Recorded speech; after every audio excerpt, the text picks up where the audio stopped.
Assalamualaikum warahmatullahi wabarakatuh. Selamat pagi dan salam sejahtera buat kita semua. Yang terhormat Bapak John Tambunan, Komite Ketua Umum Asosiasi Perusahaan Efek Indonesia. Yang kami hormati Bapak Muhammad B. Teguh, Wakil Sekretaris BPH, DSN Majelis Ulama Indonesia selaku narasumber. Yang kami hormati Bapak Tasrif Muhardi, Kepala Kantor Perwakilan Aceh PT Bursa Efek Indonesia selaku moderator. Juga tak lupa kepada seluruh peserta yang hadir pada hari ini. Puji syukur kehadiran Allah Subhanahu wa Ta'ala yang telah memberikan kesehatan kepada kita sehingga kita dapat berkumpul secara virtual pada acara Literasi Keuangan Aceh pada hari ini, Rabu 17 Maret 2021. Baiklah, untuk menghemat waktu, langsung saja saya silakan Bapak John Tambunan untuk memberikan kata sambutan sekaligus pembukaan. Kepada Pak John, kami silakan. Terima kasih Ibu Merni. Assalamualaikum warahmatullahi wabarakatuh. Waalaikumsalam. Selamat pagi dan salam sejahtera untuk kita semua. Yang terhormat Bapak Muhammad B. Teguh, Wakil Sekretaris BPH DSN MUI. Yang terhormat Bapak Tasrif Muhardi, Kepala Kantor Perwakilan IDX Aceh. Yang terhormat Ibu Lili, selaku Direktur Eksekutif APEI, serta para pengurus yang hadir. Yang terhormat Bapak Ibu Direksi atau Perwakilan Perusahaan Efek. Dan yang terhormat untuk Bapak dan Ibu peserta yang hadir dalam kegiatan ini. Pertama-tama marilah kita memanjatkan puji syukur kehadirat Tuhan Yang Maha Esa, karena atas rahmat dan hidayahnya, kita dapat berkumpul pada hari ini dalam acara literasi keuangan di Kota Aceh secara webinar atau online seminar. Topik untuk acara webinar hari ini adalah Yuk Investasi yang Berkah di Pasar Modal Syariah.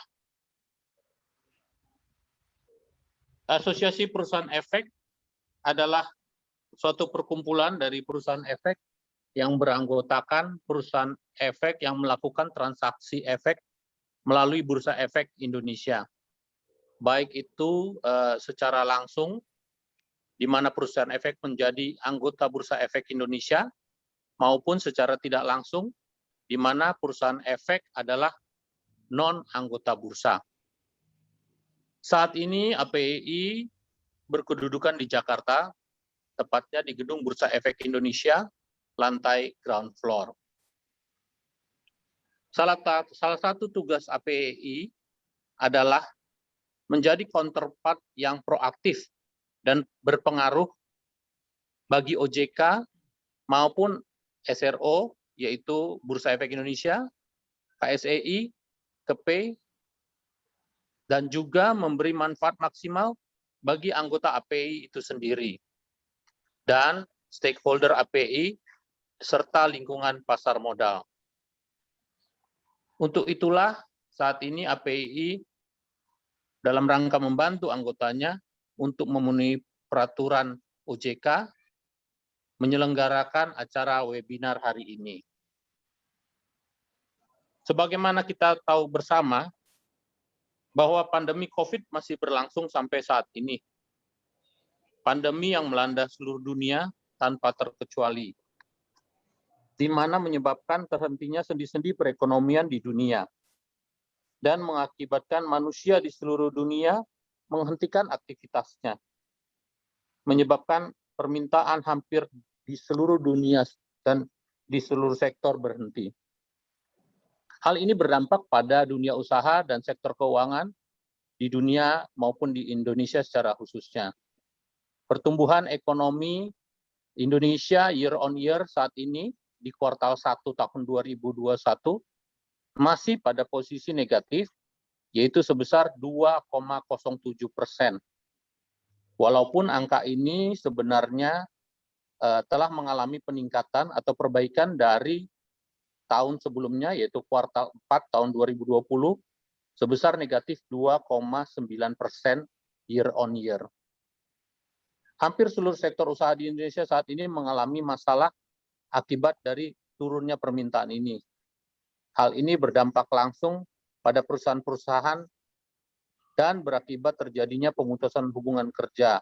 Bahkan ada yang sampai menutup usahanya.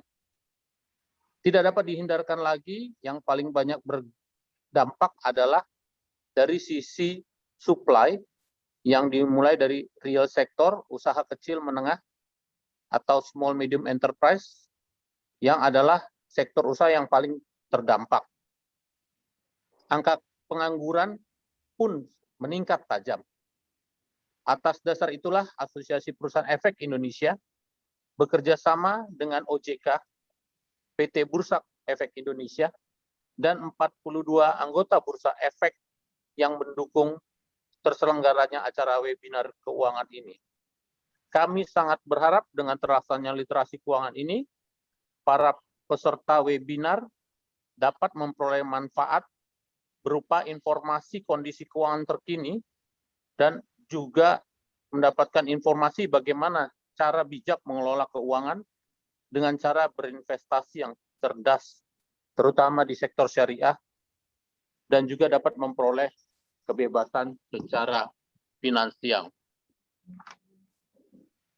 Semoga apa yang kita laksanakan hari ini dapat menjadi langkah awal yang baik bagi upaya kita bersama untuk meningkatkan kesejahteraan masyarakat Indonesia melalui pengenalan dan pemanfaatan produk syariah kepada seluruh masyarakat. Demikian yang dapat kami sampaikan. Semoga acara ini dapat bermanfaat bagi kita semua. Saya percaya bahwa dengan mendekatkan masyarakat dengan layanan keuangan, kita akan mendorong terwujudnya masyarakat Indonesia yang lebih sejahtera. Demikian saya sampaikan. Wassalamualaikum warahmatullahi wabarakatuh. Waalaikumsalam. Warahmatullahi wabarakatuh. Terima kasih Pak John Tambunan atas sambutan sekaligus pembukaannya. Acara selanjutnya saya serahkan kepada Bapak Moderator. Saya silakan kepada Pak Tasrif Muhardi untuk memimpin acara. Baik, terima kasih Bu Merni. Assalamualaikum warahmatullahi wabarakatuh.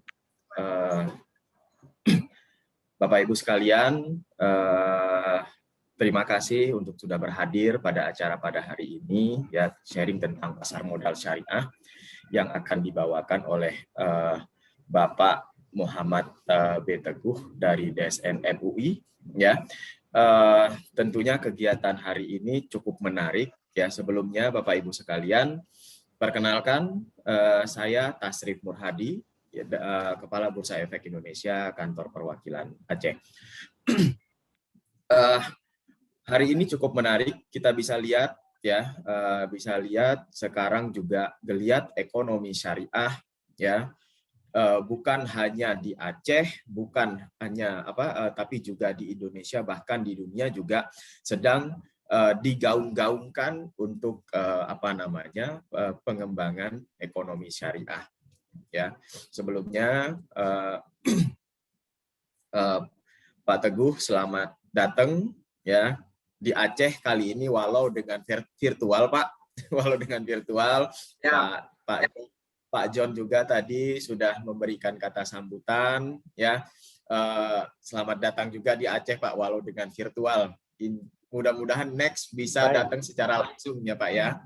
Next bisa datang seperti tahun lalu, ya. Ya, iya, Pak. Nah, baik Bapak Ibu sekalian, peserta webinar pada hari ini, ya, kita ketahui bahwa pengembangan pasar modal syariah, ya, pengembangan pasar modal syariah di Indonesia ini juga menunjukkan tren positif, ya, yang dari tahun ke tahun jumlah jumlah investor, jumlah pelakunya juga sudah semakin berkembang ya di Indonesia. Bahkan pasar modal syariah Indonesia menjadi rujukan ya, menjadi rujukan saat ini, menjadi rujukan pasar-pasar modal syariah dari negara-negara lain, bahkan dari Timur Tengah ya, bahkan dari Timur Tengah juga menjadi rujukannya ke Indonesia.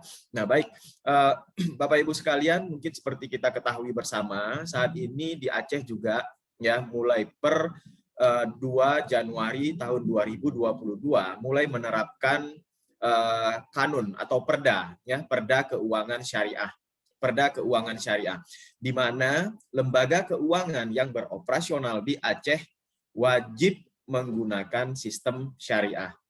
Nah, tentunya ya kita di pasar modal juga sudah cukup siap ya, sudah cukup siap terkait dengan itu ya. Tentunya mungkin masih banyak ya dari masyarakat di Aceh, dari masyarakat di Indonesia yang bertanya mengenai syariahnya, dasar hukumnya ya. Dasar hukumnya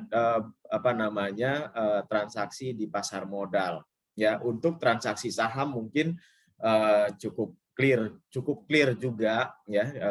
Kita ketahui bahwa DSN MUI ya itu juga sudah mengeluarkan fatwa nomor 80 ya tahun 2011 tentang perdagangan saham di Bursa Efek Indonesia. Nah, tentunya mungkin bagi Bapak Ibu peserta yang belum menjadi investor saham, belum menjadi investor saham syariah, masih ragu nih terkait dengan landasan fikihnya, masih ragu terkait dengan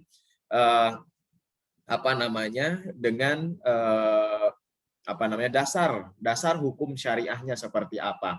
Nanti mungkin akan diulas oleh Bapak Teguh. Hari ini ada Bapak Teguh, Bapak Muhammad B. Teguh ya, wakil sekretaris DSN MUI ya, yang hari ini akan hadir bersama kita, akan sharing bersama kita terkait dengan pasar modal syariah. Mungkin Pak Teguh nanti bisa dijelaskan sedikit mekanisme transaksi di pasar modal syariah itu seperti apa ya, landasan di pasar modal syariah itu seperti apa. Nah, sebagai informasi untuk masyarakat Aceh mungkin ya, bahwa untuk seluruh AB atau anggota bursa atau sekuritas yang beroperasi di Aceh saat ini semuanya sudah memiliki sistem online trading syariah. Jadi masyarakat Aceh jika ingin membuka rekening saham syariah itu sudah cukup mudah ya, sudah cukup mudah, walaupun ya rekening yang reguler ini dilarang nggak di Aceh?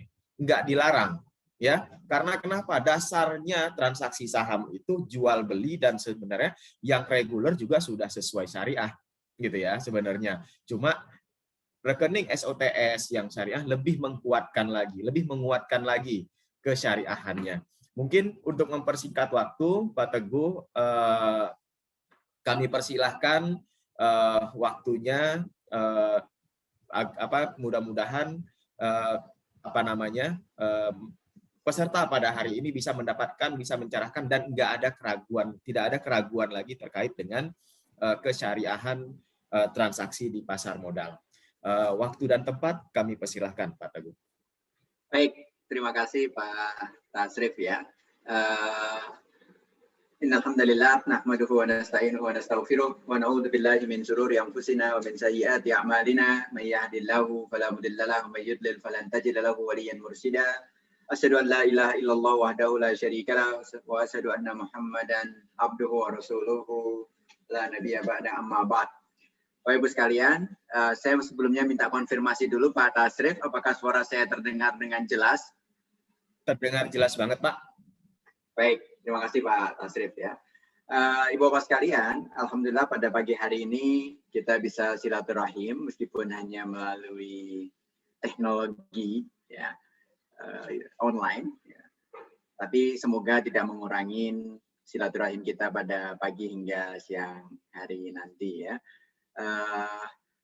Saya dikasih amanah untuk membahas tentang pasar modal syariah dan khususnya terkait dengan instrumen yang cukup populer di pasar modal, yaitu tentang saham. Seperti apa sih saham itu? kalau kita mau melakukan transaksi, memilikinya, ataupun melakukan perdagangan, dan sebagainya, seperti apa hukumnya. Dalam kaidah fikih, kita mengenal ketika seorang mufti, katakan, berfatwa, maka ada pedoman kaidah yang sangat populer di kalangan mufti, yaitu al-hukmu ala syai'i far'un an tasawwurihi. Hukum atau menghukumi terhadap sesuatu, itu adalah cabang daripada pemahaman kita terhadap objek hukum itu sendiri. Sehingga orang bisa salah menghukumi tentang sesuatu atau mengungkapkan hukum atau memfatwakan hukum sesuatu, itu bisa kurang tepat ketika pemahaman terhadap objek yang akan dihukuminya menjadi keliru. Kita kasih contoh saham. Ketika ada orang mengatakan saham itu boleh atau tidak boleh, atau judi seperti tadi disampaikan oleh Tasrif ya, itu bisa keliru tuh penghukuman seperti itu, menghukumi seperti itu kalau kita tidak memahami apa itu saham ketika kita ngomongin tentang saham. Sehingga itu yang yang selalu dipegang erat oleh Dewan Syariah Nasional Majelis Ulama Indonesia ketika mengeluarkan fatwa. Oleh karena itu dalam penerbitan sebuah fatwa itu prosesnya sangat panjang. Kenapa panjang? Karena DSNA MUI itu pingin duduk dulu. Maksudnya duduk itu ada posisinya seperti apa sih objek yang akan kita keluarkan fatwanya, sehingga kita mendudukkan tasawurnya, istilahnya mengetahui secara komprehensif, sekomprehensif mungkin tentang objek yang akan kita fatwakan. Dengan pemahaman yang komprehensif, maka kita dapat menghukumi dengan baik. Ya. Boleh mundur lagi sedikit, boleh? Mundur. Yang awal dulu, ya, nomor next. Nah, yang pasar. Sebelum masuk kita terhadap aspek syariah tentang saham, kita kenal dulu tentang pasar modal.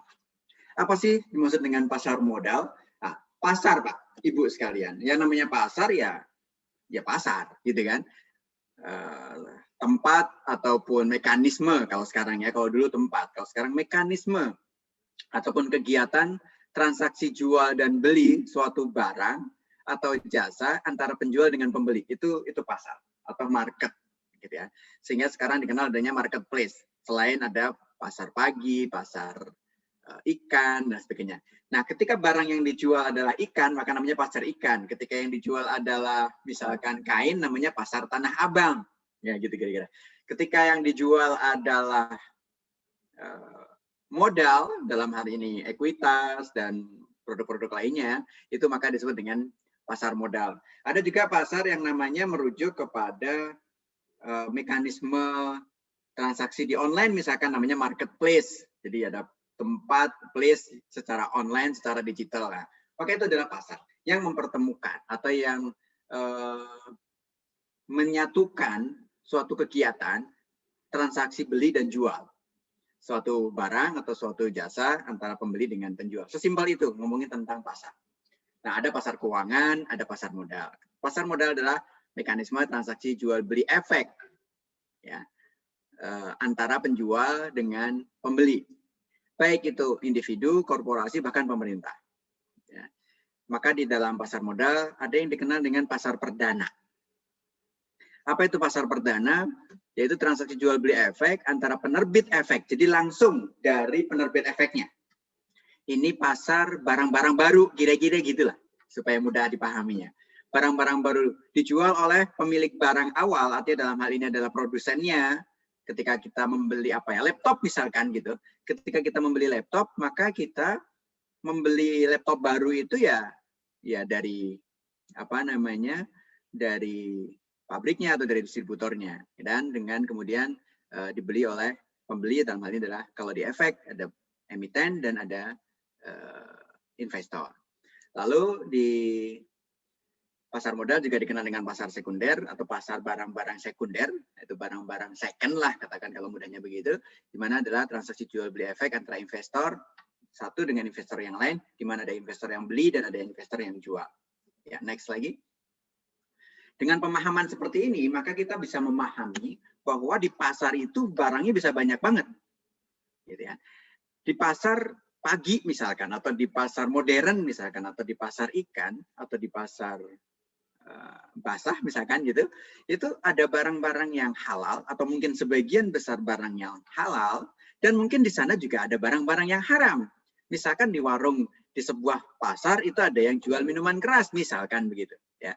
Ada yang jual daging yang diharamkan, ada yang jual daging halal, ada yang jual daging haram, ada yang jual sapi, daging sapi, ada yang jual daging sapi pendek misalkan gitu ya, atau dengan kata lain jualan babi misalkan gitu.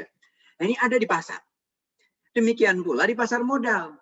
Pasar modal itu ada barang-barang yang kita kategorikan dapat diperdagangkan oleh seorang muslim, artinya halal. Ada juga barang-barang yang tidak halal. Sehingga perlu adanya suatu, sebutlah fatwa, mana yang halal dan mana yang haram. Itu yang pertama. Yang kedua, selain barangnya, itu juga bagaimana transaksinya. Ya. Transaksi itu cara berdagangnya, cara membelinya, cara menjualnya, cara pembentukan harganya, segala macam. Nah, itu juga mekanisme ataupun cara perdagangan efek di bursa ini, mana yang sesuai dengan syariah, mana yang enggak. Karena Islam mengatur bukan hanya masalah barangnya aja, tapi bagaimana berdagang itu juga diatur. Artinya kalau, sebutlah dulu ketika zaman Rasulullah, kita sering sekali dengar hadis Rasul yang sangat populer ya, bahwa Rasulullah jalan-jalan ke pasar dan kemudian dengan wahyu dari Allah Subhanahu wa taala dia meletakkan jarinya ke dalam barang dagangan seorang pedagang dan ternyata menusukkan gitu ya, dan ternyata di dalam barang dagangan itu yang di atasnya kering bagus, yang di dalamnya ternyata basah atau ada cacat di sana. Berarti ini terjadi penipuan. Nah, cara berdagang yang nipu ini juga dilarang. Ya, cara berdagang yang ada suatu hal yang menzolimi pihak yang lain, ini juga dilarang. Nah, demikian pula ketika kita ingin berdagang di pasar yang sesuai dengan prinsip syariah, yang sesuai dengan yang halal, maka bukan hanya barangnya saja yang halal, tapi juga cara berdagangnya juga halal. Tidak boleh terjadi penipuan di sana, tipu-tipu. Atau jangan-jangan ada perdagangan yang mengandung unsur yang judi tadi. Atau jangan-jangan juga ada unsur-unsur perdagangan yang mengandung unsur yang haram atau riba, misalkan gitu. Nah, ini itu dianalisis oleh Dewan Syariah Nasional Indonesia, Dewan Syariah Muslim Indonesia, yang kemudian dikeluarkan fatwa, yang merupakan fatwa ini adalah rambu-rambu atau pedoman bagi semua pihak untuk bisa bertransaksi di bursa efek dengan mengikuti ajaran-ajaran Islam. Ya, gitu. Next lagi boleh. Jadi pasar modal sendiri itu merupakan sumber pendanaan. Ya, sebenarnya sumber pendanaan ini bisa untuk perusahaan, bisa juga untuk pemerintah. Dalam hal ini kalau pemerintah biasanya menerbitkan sukuk, misalkan obligasi, misalkan kalau yang konvensional ya, tapi kalau syariah sukuk. Ini baru-baru ini, terakhir hari ini kalau nggak salah pemesanan sukuk retail 014 oleh Kementerian Keuangan ya. Oke, kita kembali ke sini. Pasar modal adalah sebagai sumber pendanaan bagi perusahaan, pemerintah, termasuk mungkin bisa pemerintah daerah. Tapi kita fokus sekarang untuk yang pendanaan untuk perusahaan dulu. Misalkan perusahaan butuh pendanaan, bisa dari internal, bisa dari eksternal. Kalau dari internal ya dari laba operasionalnya, atau dari utang kepada pemegang saham. Sementara dari eksternal, bisa juga utang ke pihak lain, bisa juga mengundang pihak lain untuk penyertaan modal. Gitu. Penyertaan modal. Nah, utang pun bisa juga, tapi ada utang jangka pendek, ada utang jangka panjang. Nah, biasanya kalau utang jangka pendek, maksudnya ke instrumen pasar uang, ataupun biasanya lebih banyak dikenal dengan perbankan. Lalu, untuk yang jangka panjang, itu adanya di pasar modal. Baik melalui initial public offering, ya, terutama di initial public offering, ya, penawaran umum, atau pada saat pertama kali perusahaan itu melakukan go public. Next lagi. Ya, manfaatnya banyak sekali sebagai sumber pendanaan, wahana investasi, penyebaran kepemilikan perusahaan. Dengan melakukan penawaran umum di pasar modal, maka dituntut sebuah perusahaan itu menjadi profesional, lebih terbuka, ada aspek-aspek keterbukaan yang harus diungkapkan, sehingga pemegang saham yang existing merasa bahwa kalau ini dibikin go public, maka pengawasannya lebih baik oleh masyarakat luas, termasuk juga oleh otoritas jasa keuangan, dan juga pelaporan-pelaporan dan profesionalisme lebih kuat lagi dibandingkan hanya sebagai perusahaan yang tertutup atau private. Juga tentu akan membuat lapangan pekerjaan, karena ada profesi-profesi penunjang, ya, di pasar modal, termasuk di syariah ini ada profesi baru yang namanya ahli syariah pasar modal, yang diharapkan dapat mengawal pasar modal syariah di Indonesia untuk semua produknya itu agar sesuai dengan prinsip-prinsip syariah, sehingga dibutuhkan seorang atau beberapa orang ahli di bidang syariah tapi juga memahami aspek syariah. Next lagi. Nah, di dalam pasar modal tadi, efek yang diperdagangkan, kasarnya ngomong, barang yang diperdagangkan itu apa aja. Nah, yang pertama adalah kita pahami dulu yang namanya efek adalah surat berharga, baik itu surat pengakuan utang, surat berharga komersial, saham, obligasi, termasuk sukuk, ya, atau tanda putih utang, penyertaan, kontrak investasi kolektif, kontrak berjangka atas efek, dan setiap derivatif dari efek. Ini adalah semuanya adalah masuk dalam kategori efek. Nah, nanti kita akan banyak bahas berkaitan dengan saham. Nanti kita juga kalau memang diperlukan, kita juga akan bisa bahas berkaitan dengan sukuk dan juga misalkan reksadana dan lain sebagainya. Ya. Next lagi, boleh. Nah, ini ada saham, ada obligasi, ada sukuk, ada efek derivatif, futures, gitu kan. Ada juga yang mirip-mirip reksadana tapi bisa diperdagangkan di bursa, yaitu ETF, Exotic Trade Fund. Next lagi. Yang terakhir adalah reksadana. Reksadana ini sebetulnya ada satu pintu lagi, satu wadah lagi, gitu ya, di mana investor tidak perlu melakukan transaksi langsung ke instrumen saham ataupun obligasi ataupun sukuk, ya, maka melalui manajer investasi, di mana manajer investasi membuat kontrak investasi kolektif, ya, bersama bank custody yang kemudian mengumpulkan dana dari masyarakat, dari pemodal dalam wadah reksadana tersebut. Next lagi. Nah, next, ini yang tadi hukumnya, al-hukmu ala syai' far'an tasawwurihi. Nah, kita bahas tentang saham sekarang. Ini kayaknya lebih menarik.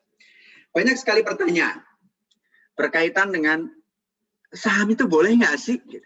Apakah kita membeli saham itu boleh? Apakah kita menjual itu boleh? Kita investasi saham boleh apa enggak? Jadi banyak sekali pertanyaan seperti itu. Maka Dewan Syariah Nasional Majelis Ulama Indonesia mengeluarkan fatwa. Yang fatwanya ada beberapa. Tapi fatwa yang terbaru itu membahas tentang sahamnya sendiri. Apa itu saham, saham yang syariah seperti apa, dan sebagainya. Sementara dalam perdagangannya, itu ada fatwa yang sudah lama dikeluarkan, yaitu fatwa nomor 80, di mana membahas tentang mekanisme perdagangan. Mekanisme perdagangannya sudah ada di fatwa 80, tapi apa itu saham sendiri baru ada di tahun 2002 fatwanya, 2020, ya, baru 2020 baru ada fatwanya. Ya. Nah, dengan memahami apa itu saham, maka harapannya kita dapat menghukumi secara tepat apa yang dimaksud dengan saham ini, apakah sesuai dengan prinsip syariah ataupun tidak. Nah, Dewan Syariah Nasional menyimpulkan bahwa yang namanya saham adalah bukti kepemilikan atas suatu perusahaan atau perseroan terbatas, kalau dalam bahasanya undang-undang, ya, yang batas bagian kepemilikan tidak dapat dipastikan, atau dalam istilah fikih disebut dengan hissah asyaiyah, gitu. Dan masing-masing bagian kepemilikan itu memiliki nilai yang sama atau mutasawiyatul qimah.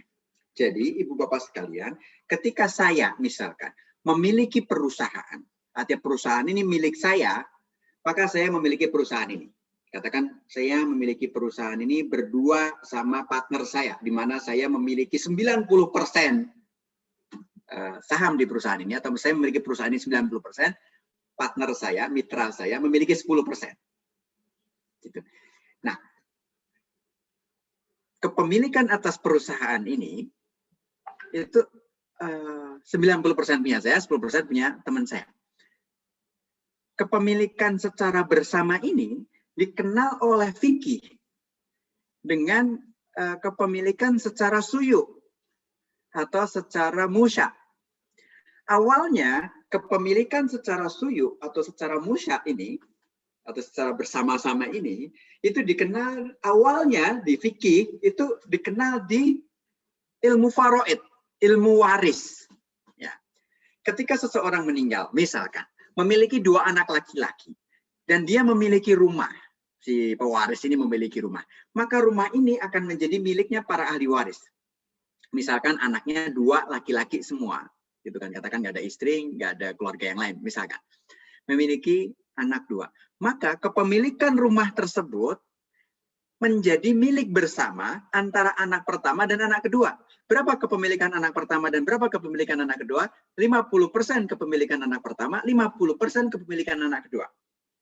Kepemilikan atas rumah itu bersifat suyu, artinya tidak bisa dibatas-batasi. Maksudnya, tidak bisa mengatakan bahwa, si kakak bilang ke adiknya, rumah ini milik saya yang bagian depan ya, yang bagian belakang punya kamu. Nggak bisa gitu. Atau kamar depan sama kamar mandi punya saya, kamar belakang sama kamar mandi belakang punya kamu. Ruang tengah bagi 2 gitu. Nggak bisa begitu. Jadi yang terjadi apa? Ya rumah itu every single itemnya, semua komponen yang ada di rumah itu menjadi milik bersama. Ya kamar pertama milik bersama, 50 punya anak pertama, 50 punya kedua. Kamar belakang juga demikian, kamar mandi juga demikian, ruang tamu juga demikian, ruang makan juga demikian, bahkan teras demikian, bahkan jendela, pintu juga demikian. Maksudnya kepemilikannya secara bersama. Tidak bisa diklaim secara sebagian oleh para pihak, gitu, oleh kakak dan adik tadi misalkan. Nah ini persis. Dan itu juga ternyata memiliki kesamaan, sehingga di dalam saham pun ketika Anda memiliki saham, tadi saya memiliki saham di perusahaan saya misalkan 90%, maka saya memiliki setiap item di dalam perusahaan itu ya 90%. 10% punya teman saya. Di suatu saat saya ingin jual kepemilikan saya kepada pihak yang lain, gitu. Saya jual ke pihak C, dari saya plus B ada C. Saya izin dulu ke B, saya mau jual boleh nggak? Oh silahkan. Oke, saya jual ke B. Yang saya jual adalah misalkan 40% dari kepemilikan saya di perusahaan ini. Maka saya juallah ke C tadi. Maka setelah saya jual, maka kepemilikan perusahaan ini menjadi milik saya 50%, milik B 10%, milik C 40%. Nah, gitu. Dengan pemahaman seperti ini, maka kita bisa mulai menyimpulkan hukumnya apa memiliki perusahaan, menjual perusahaan, dan juga otomatis membeli perusahaan. Hukumnya seperti apa? Yang pertama adalah memiliki perusahaan. Boleh nggak saya punya perusahaan? Ya, tentu boleh, tapi ada catatannya. Apa catatannya?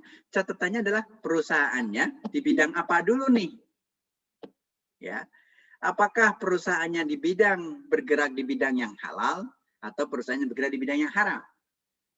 Nah, kalau perusahaannya bergerak di bidang yang halal, ya berarti boleh saya punya usaha, misalkan usaha ini jualan baju di sebuah perusahaan, maka perusahaannya saya jual, berarti perusahaan ini bergerak di bidang penjualan baju, yang dimana penjualan baju itu dibolehkan.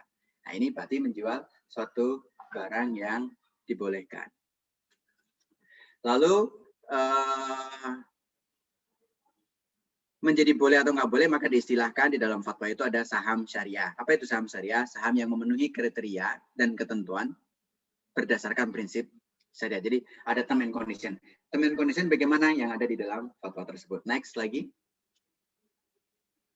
Nah, kira-kira bentuknya seperti apa? Beberapa hari terakhir, beberapa bulan terakhir lah ya, itu ada cukup viral, ada seseorang mengklaim bahwa saham itu tidak sesuai dengan prinsip syariah.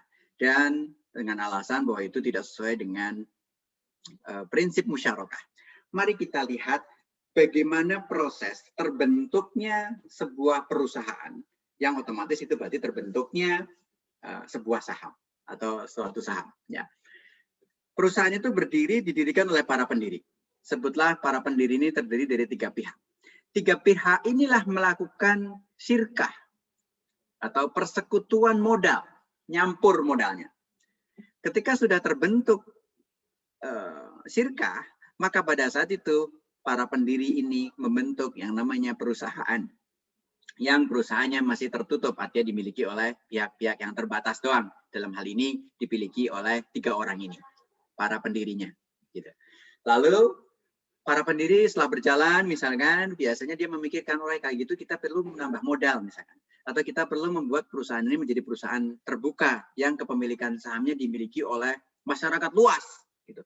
Maka mereka melakukan proses yang namanya IPO, Initial Public Offering atau penawaran umum. Nah, pada saat inilah terjadi penjualan saham di pasar perdana. Nah, mekanismenya bisa juga sahamnya pendiri tadi, seperti saya menjual saham saya kepada pihak C, dan pihak C ini jumlahnya banyak, misalkan gitu ya.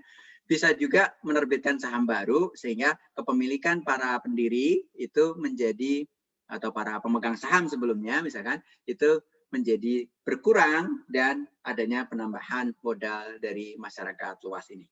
Setelah melakukan IPO, setelah melakukan penawaran umum, maka perusahaan menjadi perusahaan terbuka yang biasanya ditandai dengan nama TBK, singkatan TBK di belakang nama perusahaannya. Jadi kita sering lihatlah ada PT ABC TBK, PT DF TBK, gitu. Itu banyak tadi. Nah, misalkan PT Astra International TBK, PT Adaro TBK, PT Unilever TBK. Ini nih adalah perusahaan-perusahaan yang kepemilikan sahamnya dimiliki oleh masyarakat luas, ya. Ada ketentuan-ketentuannya di dalam peraturan POJK misalkan.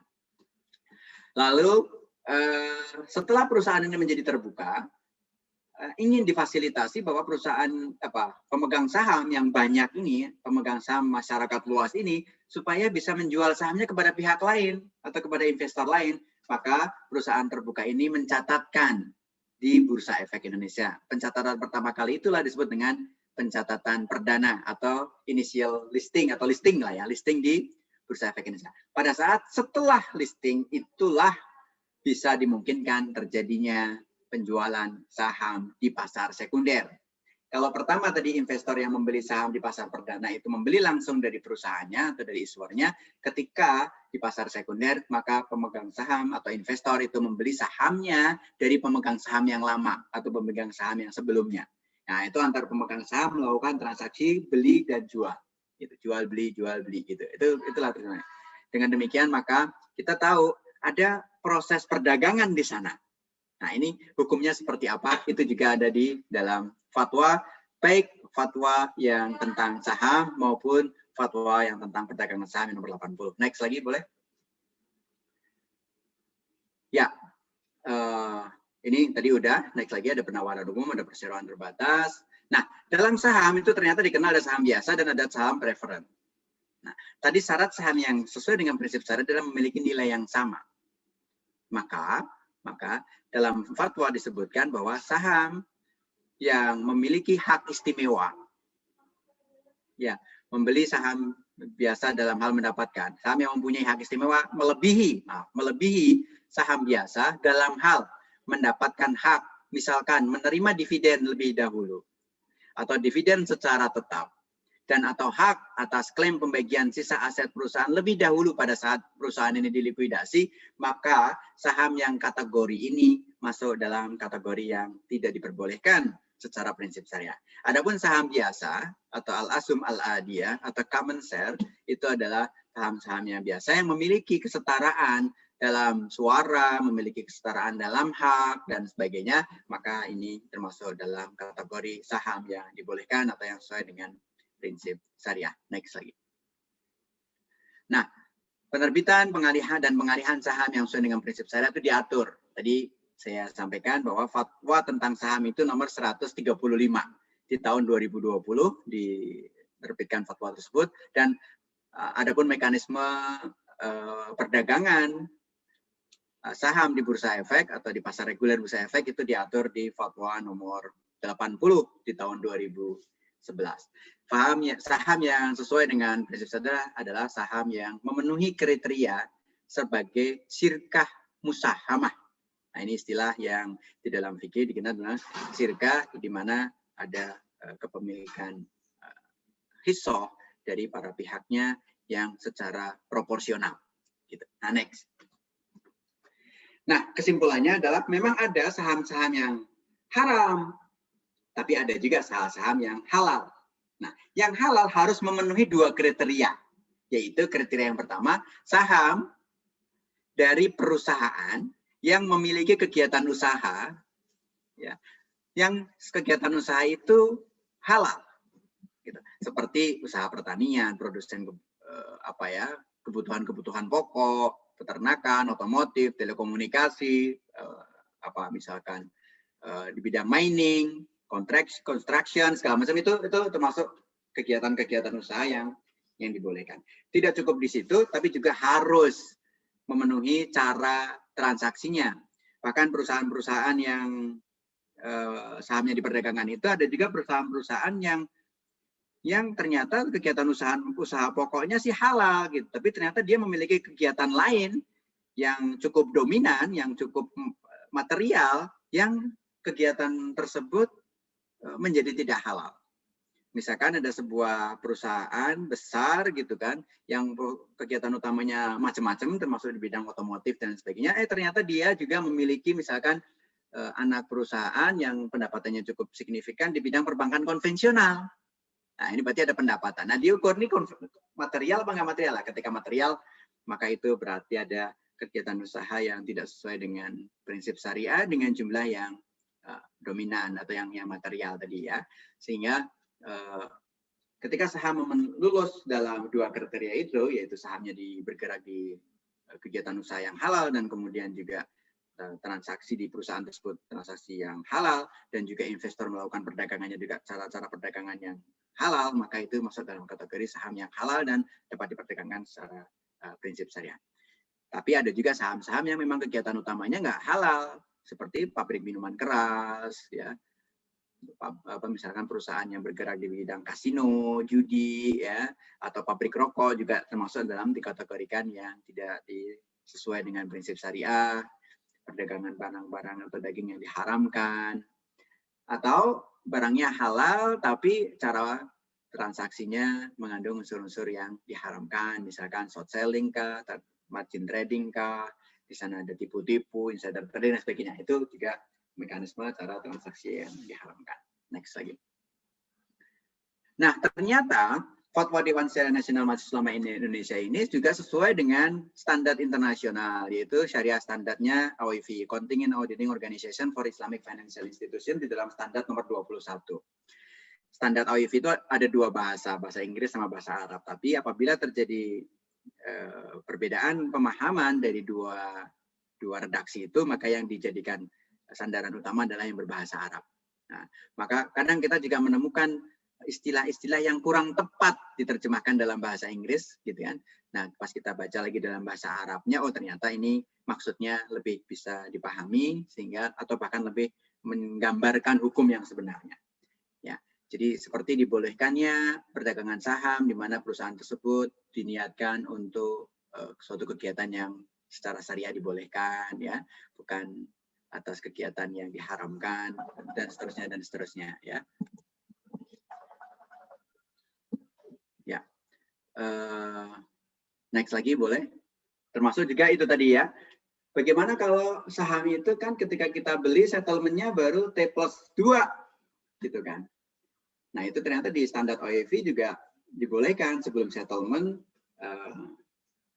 Ketika sudah match, maka itu dibolehkan. Kenapa sudah match dibolehkan? Karena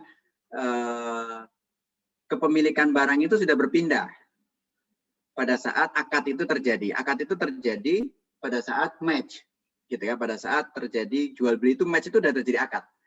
Maka di dalam fatwa nomor 80 ditegaskan bahwa akad jual beli dinilai sah ketika terjadi kesepakatan pada harga serta jenis dan volume tertentu antara permintaan beli dan permintaan jual. Ya. Pembeli boleh menjual efek setelah akad jual beli dinilai sah, walaupun settlementnya, penyelesaian administrasinya transaksi pembeliannya dilaksanakan di kemudian hari, ini menggunakan qobed hukmi atau prinsip syariah yang namanya qobed hukmi. Ya, jadi meskipun barang itu belum masuk ke dalam rekening efek kita, itu sudah menjadi milik kita, gitu ya, sehingga kita boleh melakukan transaksi atas barang tersebut atau saham tersebut. Next lagi boleh. Nah, ada juga transaksi yang diharamkan, yaitu apa yang mengandung doror, riba, maisir, riswa, maksiat, dolim, tagrir, terus wis, tanajus atau najas, iktikar, bai'ul ma'dum, talaki rukban, goben, ini semuanya ada di fatwa nomor 80. Ibu bapak sekalian, kalau mau tahu secara detailnya silahkan baca fatwa nomor 80. Fatwa itu bisa di-download di www.dsnmui.or.id. Saya senang sekali apabila nanti kita perkaya diskusinya dengan tanya jawab. Jadi saya mungkin nggak akan lama-lama membahas tentang ini. Next lagi boleh. Ini penjelasan dari detail dari hal-hal yang diharamkan di dalam syariah untuk terkait dengan pasar modal, terutama di perdagangan saham. Next lagi boleh. Tidak ada front running, tidak ada wash sell, ada range trade, terus lagi ada banyak, ada belasan saham transaksi yang diharamkan. Next. Lagi. Ya. Saya kira itu tentang saham. Mungkin kita tanya jawab. Kalau memang nanti ada pertanyaan berkaitan dengan sukuk, saya akan merujuk lagi ke dalam slide presentasi kita pada pagi hari ini. Saya kembalikan ke Pak Tasrif, silakan. Terima kasih Pak Teguh untuk paparannya yang sangat menarik, ya, sangat menarik. Tentunya akan membuka pemahaman kita terkait dengan kaidah-kaidah syariah di pasar modal syariah, terutama di di investasi saham. Bagi Bapak Ibu sekalian yang menjadi peserta yang ingin bertanya, ya, berdiskusi terkait dengan pasar modal, terkait yang disampaikan oleh Pak Teguh tadi, kami persilahkan mungkin bisa raise hand, ya, nanti bisa nyalakan bisa langsung bertanya ke Pak Teguh, ya, raise hand, nanti kita persilahkan untuk langsung bertanya ke Pak Teguh. Nah, menarik tadi bahasan-bahasannya Pak terkait dengan ternyata sekarang juga ada 2 fatwa terkait dengan perdagangan saham, ya Pak, ya. Tadi ada fatwa yang terbaru itu nomor 135 tahun 2020, fatwa tentang saham, ya, fatwa tentang saham. Nah, yang sebelumnya tentu kita ketahui bersama ada fatwa nomor 80 tahun 2011 tentang perdagangan saham, ya, perdagangan saham di pasar modal. Baik Pak Teguh, tadi menarik, tapi terkait dengan sukuk itu belum dibahas tadi, ya Pak, ya. Tapi sebelumnya tak ada pernah nih yang nanya ke saya, Pak. Nah, tapi ini berkaitan dengan sukuk, boleh ya Pak, ya? Boleh, ada yang pernah bertanya kepada saya. Nah, untuk sukuk, ya, untuk sukuk sendiri itu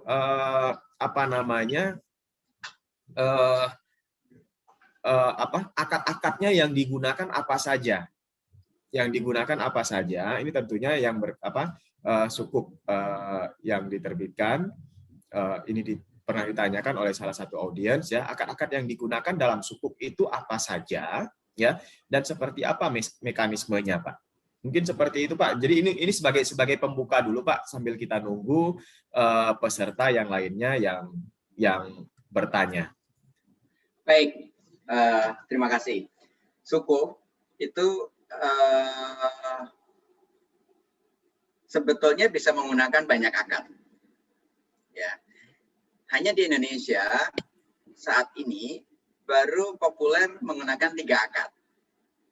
Ya, kalau di luar negeri bahkan bisa 7 atau 8 akad gitu yang pernah dipraktekin. Tapi memang tetap aja yang populer si 3 itu. Ya, yaitu yang pertama adalah akad mudharabah, di mana investor chip in penyertakan modal, di mana modal itu digunakan oleh emiten perusahaan yang menerbitkan sukuk untuk digunakan untuk kegiatan usahanya, dari kegiatan usaha itu menghasilkan laba, misalkan laba bruto, dari laba bruto itulah dibagi hasilkan dengan investor. Nah, itu kan dengan akad mudharabah. Yang kedua adalah dengan akad ijarah. Ijarah adalah berbasis sewa menyewa, baik sewa menyewa atas barang maupun sewa menyewa atas manfaat, gitu ya. Nah, misalkan emiten perusahaan itu memiliki pabrik, misalkan gitu ya, pabriknya disewa oleh investor kemudian disewakan lagi, atau emiten memiliki gedung ataupun mall, misalkan gitu ya, mall itu kan disewa oleh tenannya, para penyewa toko-toko yang ada di mall tersebut, misalkan gitu ya. Nah, transaksinya adalah emiten atau perusahaan menyewakan itu gedung itu katakan kepada investor, lalu investor menyewakannya kepada tenan melalui perusahaan. Jadi perusahaan menyewakan kepada tenan itu sebetulnya on behalf of investor karena hak manfaat daripada barang tersebut sudah berpindah ke investor, gitu kan. Itu akad yang ijarah. Akad yang ketiga adalah akad wakalah. Akad wakalah ini akad pemberian kuasa. Jadi investor menempatkan dana kepada emiten dengan kuasa, silakan gunakan dana ini untuk keperluan apa. Dari hasil penggunaan dana ini, maka hasilnya akan menjadi miliknya investor, di mana emiten bisa mendapatkan fee atas kegiatan dia melakukan transaksi ataupun kegiatan usaha tersebut. Jadi dia emiten hanya dapatnya fee. Beda dengan yang bagi hasil tadi, yang mudharabah tadi. Kalau mudharabah dari hasilnya dibagi hasilkan antara investor dengan emiten. Nah, kalau yang wakalah itu emiten akan mendapatkan fee dari pengelolaan dana tersebut, di mana ujrohnya atau pendapatan dari pengelolaan dana dari wakalah tersebut menjadi miliknya investor. Ada juga sukuk pemerintah. Nah, sukuk pemerintah sebagian besar menggunakan ijarah, karena pemerintah nggak memiliki kegiatan usaha ya, karena bukan perusahaan, pemerintah kan services ya kepada rakyat, gitu katakan itu, sehingga pemerintah sebagian besar menggunakan ijarah meskipun dikemas dengan sell and leaseback atau asset to bill lease gitu. Bahkan ada akad yang kedua, wakalah juga ada, tapi wakalah untuk melakukan ijarah ataupun project gitu ya, sehingga ujung-ujungnya akan dapat fee. Maka dengan yang berbasis ijarah biasanya kuponnya fix, kuponnya fix karena hasil dari ijarah. Tapi kalau berkaitan dengan mudharabah yang tadi oleh perusahaan biasanya adalah floating. Gitu Pak Tasrif ya, semoga bisa menjawab. Baik Pak, sangat jelas banget ini untuk akad-akad di sukuk ya Pak. Ini sebelumnya nanti kita akan masuk ada dari Ajaib Investasi ini yang ingin bertanya Pak. Tapi sebelum kita alihkan ke Ajaib Investasi,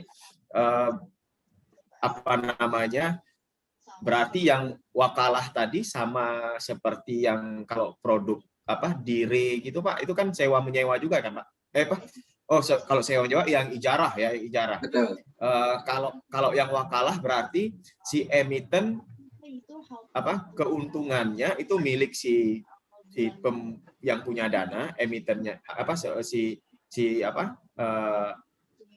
si emiten atau si penerbit issuer sukuk ini mereka dapat fee-nya seperti itu Pak. Kalau yang mana nih Pak? Yang wakalah apa yang ijarah nih Pak yang dapat fee-nya Pak? Yang wakalah Pak, yang terakhir Pak. Oke, yang wakalah secara skema si issuer bisa dapat fee, bisa nggak dapat fee. Ya, bisa dapat fee artinya atas pengelolaan dana ini, kemudian ada returnnya milik investor, kemudian emiten, issuer dapat fee. Ada juga yang nggak dapat fee karena misalkan perusahaan ini yang terjadi di sukuk wakalah pertama kali ya, issuernya ini adalah induk perusahaan yang bertugas mencari pendanaan buat anak-anaknya, sehingga issuer tidak dapat fee nggak apa-apa karena dia menjalankan fungsinya untuk anak-anaknya, untuk anak-anak perusahaan, sehingga anak-anak perusahaan yang mendapatkan sewa itu dapetin benefit ya, benefit yang dia bayarnya mungkin ke investor dengan sewa yang dalam hitungan dia lebih rendah daripada keuntungan dia ketika menjalankan kegiatan usahanya dari alat-alat tersebut atau dari objek tersebut gitu kan. Sehingga dimungkinkan di fatwa tentang sukuk di nomor 137 fatwa terbaru juga di tahun 2020 juga, itu juga dijelaskan bahwa wakalah itu bisa dengan mendapatkan ujroh maupun bisa tanpa mendapatkan ujroh. Hanya saja kalau kita baca literasi-literasi di Timur Tengah, ketika menyusun fatwa itu kami juga melakukan kajian di praktek di Timur Tengah misalkan, hampir semua literatur mengatakan tidak mungkin dilakukan wakalah tanpa ujroh. Tapi kita bilang di Indonesia mungkin, atau kita skemakan di Indonesia mungkin. Bahkan sudah kita praktekkan di mana si issuer itu nggak dapatin fee dari transaksi ini pass through benar-benar kepada investor si konsumennya, tapi memang ada benefit lain yang diterima bukan berupa fee, tapi berupa fungsinya dia untuk mendapatkan pendanaan untuk anak-anak perusahaannya dia. Gitu Pak Tasrif. Baik Pak, terima kasih, sangat jelas sekali untuk penjelasannya. Mungkin ini kita persilahkan dari Ajaib Investasi, mungkin bisa ada yang ingin ditanyakan, silahkan Bapak. Di unmute dulu Pak. Iya. Assalamualaikum warahmatullahi wabarakatuh. Pak Teguh, perkenalkan nama saya Yazid Muammar. Saya dari Ajaib Sekuritas Asia. Izin bertanya Pak. Nah, yang mengenai tentang prinsip ya Pak ya. Pertama adalah prinsip goror ya, terutama di saham. Menurut saya ini sudah lebih clear kayak gitu. Kemudian yang kedua adalah sifatnya maisir atau bisa dibilang judi gitulah Pak ya. Nah sebetulnya seperti kita ketahui saham ini merupakan instrumen pasar modal yang sifatnya jangka panjang. Sebetulnya kalau untuk investasi harusnya sih nggak unsur maisirnya ini kecil kayak gitu Pak ya. Pertanyaan saya adalah untuk investor pemula nih Pak ya, yang dia ini kan belum banyak pengetahuan, knowledge-nya seperti pasar modal, seperti emiten tertentu untuk menilai tingkat valuasinya dan lain-lain gitu. Apakah ada misalnya penekanan khusus Pak, misalnya fatwa atau apa? Jadi si investor pemula ini harus misalnya belajar dulu atau seperti apa gitu Pak. Jadi kan mereka tidak terjebak dalam unsur maisir ini Pak. Ya mungkin kira-kira seperti itu. Yang pengen saya tanyakan juga adalah apa tingkat penekanannya itu Pak, yang maisirnya itu secara fikih hukumnya seperti apa. Seperti itu aja Pak Teguh. Terima kasih banyak. Wassalamualaikum warahmatullahi wabarakatuh. Waalaikumsalam warahmatullahi wabarakatuh. Saya langsung jawab Pak Tasrif ya. Baik Pak, silakan Pak. Baik. Saya agak lupa. Tadi Ajaib siapa namanya Pak? Saya dengan Bapak Yazid Muammar. Pak Yazid. Baik. Muammar Pak. Pak Yazid Muammar. Ya. Pertama, sebelum mengatakan bahwa ini spekulasi atau tidak spekulasi, atau ini spekulasi tapi judi, atau spekulasi tapi tidak judi, kita harus tahu dulu apa itu spekulasi, apa itu judi. Ya enggak, ya enggak, ya enggak. Saya kasih definisi dulu apa yang namanya judi. Kalau dalam bahasa ekonomi sih mudah menjelaskannya. Judi itu zero sum game, Pak. Setiap permainan, setiap transaksi yang apabila dijumlahkan itu hasilnya 0. Ya. Orang berjudi itu kalau yang menang, katakan taruhannya 100 sama 100 gitu ya. Gitu kan. Kalau yang menang akan untung 100 Pak ya. Karena akan mengambil 100 dari lawannya. Katakan gitu. So, kita judi yang simpel dulu deh. Saya juga nggak ngerti judi yang nggak simpel Pak. Saya ngerti judi yang simpel dulu. Berarti kan akan ngambil dari lawannya. Maka yang katakan yang A menang, yang B kalah. Maka yang A ini akan untung 100. Berarti dia positif 100. Yang B negatif 100. Benar nggak? Betul. Ya. Zero sum game itu ada ketika positif 100 ditambah negatif 100 hasilnya 0. Benar nggak? Betul. Itu judi. Itu judi. Sepemahaman saya, ya, tidak semua spekulasi itu judi. Dan juga tidak semua judi spekulasi. Contoh, saya bukan orang yang paham tentang alat-alat komputer. Saya juga nggak paham software, hardware, segala macam. Gitu. Tapi saya memutuskan, atau saya nggak tahu juga kota Loksemawe di Aceh. Gitu. Tapi saya memutuskan, saya ke Loksemawe juga belum pernah. Saya memutuskan saya akan bisnis jualan laptop di kota Loksemawe.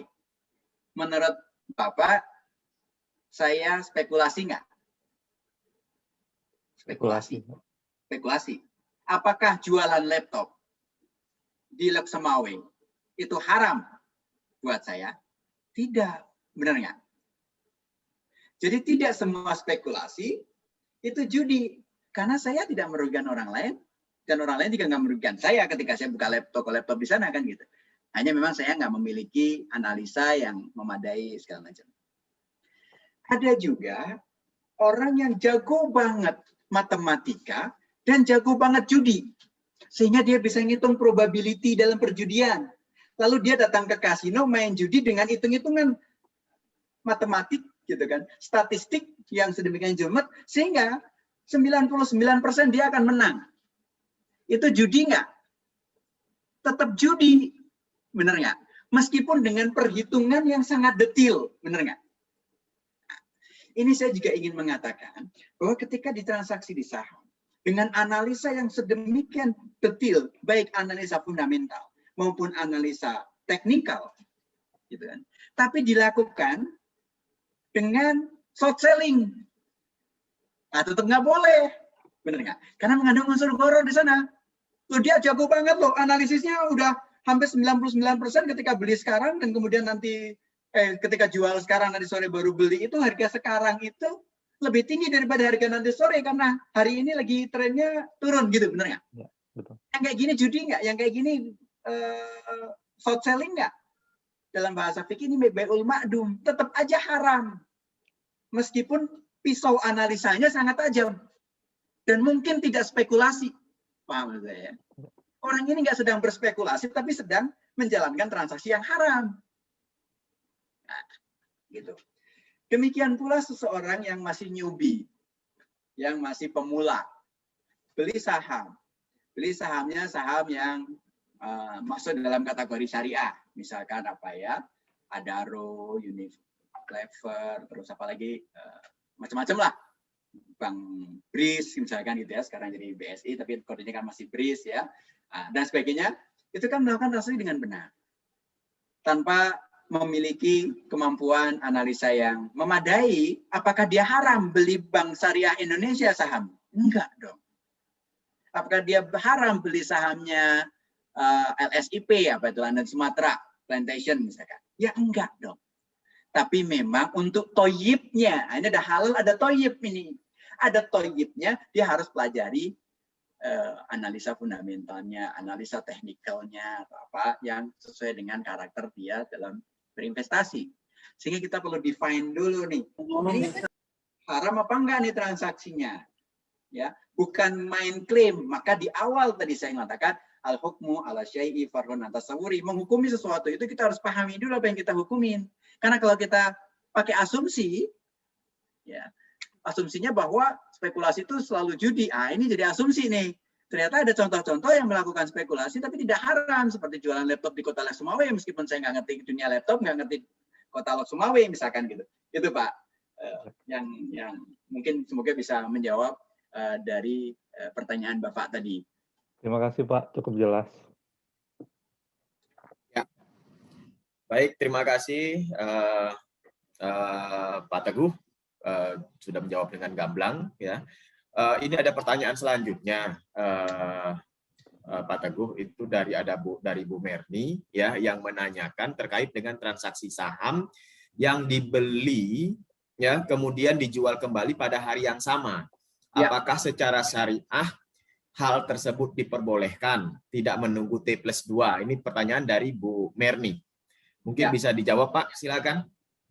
Seseorang boleh menjual barang yang sudah dia miliki. Itu prinsip. Tadi saya sudah jelaskan sebetulnya, tapi memang agak cepat. Di Fatwa nomor 80 itu ada. Bahkan di standar internasional OIV itu juga ada. Jadi saya boleh menjual barang punya saya enggak? Ya boleh dong. Nah, ketika saya membeli saham, kapan saham itu menjadi milik saya? Nah, kita harus paham kapan terjadi perpindahan kepemilikan secara syariah. Secara syariah, perpindahan kepemilikan itu terjadi segera setelah akad. Saya kasih analogi lagi. Saya kasih contoh lagi. Saya lagi-lagi contohnya biar gampang, yang ada di depan kita semua adalah laptop, ya kan? Saya beli laptop. Laptop ini tentu ketika saya beli masih harus diinstal dulu, harus diisi software, bener nggak, ya kan? Deal, harga laptopnya misalkan 5 juta. Oke, saya beli laptop itu. Bahkan laptop itu masih dalam bungkusnya, belum dibuka, bener nggak? Kemudian oke ya, saya beli. Berarti laptop itu sudah menjadi milik saya belum? Ketika saya deal beli harganya 5 juta itu udah menjadi milik saya belum? Sudah. Ya, karena sudah saya beli. Kemudian dibuka, diinstal. Oke, transaksinya udah done, tapi barang masih ada di toko. Kenapa masih ada di toko? Karena harus diinstal dulu. Saya baru ambil nanti sore. Katakan butuh waktu 5 jam nih Pak Teguh. Oke, 5 jam masih dipegang oleh siapa? Oleh toko. Tapi barang itu milik siapa? Milik saya. Kenapa menjadi milik saya? Karena sudah saya beli. Oke, jadi sudah saya beli, barang itu menjadi milik saya. Kalau toko itu tanya, ini barang punya siapa? Punya Teguh. Boleh nggak toko ini menjual laptop yang sudah saya beli lagi? Nggak boleh. Karena barangnya bukan milik toko lagi, tapi milik saya sebagai pembeli. Benar nggak? Jadi pada saat itu, meskipun laptop belum diserahkan ke saya, ya, tapi barang itu sudah menjadi milik saya.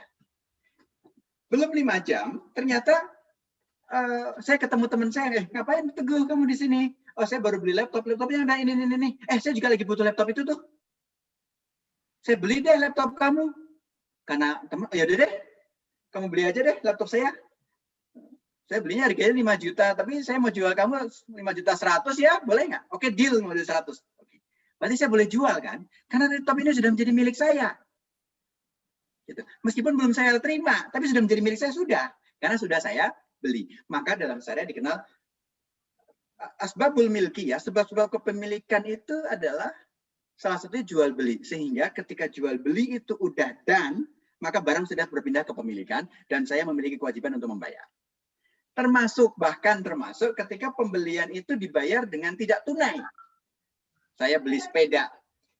Kata tokonya boleh dicicil 3 bulan gitu kan. Terus saya bawa pulang sepedanya. Saya belum bayar loh. Gitu. Tapi sepeda itu jadi milik saya belum? Sudah menjadi milik saya, tapi saya punya utang ke toko sepeda itu, misalkan harga sepedanya 1 juta, maka saya punya utang 1 juta ke toko tersebut yang akan saya bayar 3 bulan kemudian atau saya cicil selama 3 bulan gitu. Tapi sepeda punya saya, statusnya saya punya utang ke toko sepeda sebesar 1 juta. Tapi sepeda punya saya tetap. Gitu. Ini. Demikian pula dalam hal saham. Saham sudah menjadi milik kita belum? Sudah menjadi milik investor yang beli belum? Sudah. Pada saat match. Karena pada saat match itulah terjadi akad, terjadi perpindahan kepemilikan meskipun settlement-nya, penyerahan barangnya itu T+2. Bahkan penyerahan uangnya juga T+2. Gitu. Nah, sehingga itu T+2 itu sekedar settlement pengadministrasian perpindahannya, tapi perpindahannya secara fikih itu sudah masuk pada saat terjadinya akad. Akad itu terjadi pada saat match. Gitu. Dan itu dituangkan di Fatwa nomor 80, juga ada di standar OIV, Accounting and Auditing Organization for Islamic Financial Institution, di standar nomor 21. Itu. Baik, terima kasih jawabannya Pak Teguh. Mudah-mudahan Bu Merni terjawab ya yang menjadi pertanyaannya. Ini tadi ada 2 orang yang raise hand, Pak. Ada Pak Yazid Muammar dan ada Pak Putra Auril ya. Tadi saya lihat yang duluan raise hand itu Pak Putra Auril, nanti baru kita selanjutnya ke Pak Yazid. Pak Putra Auril silahkan.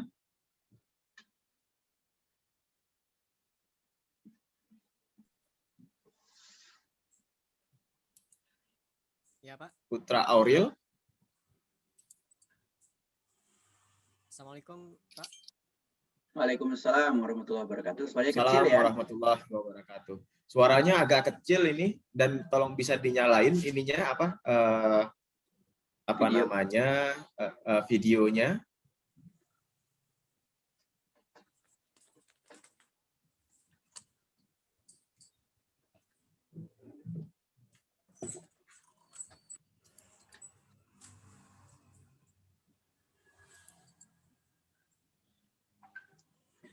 Itu ada pertanyaan di chat, kayaknya mungkin itu aja kali ya dibacain ya Pak Tasrif ya. Di chat Dari ya. Putra Auril.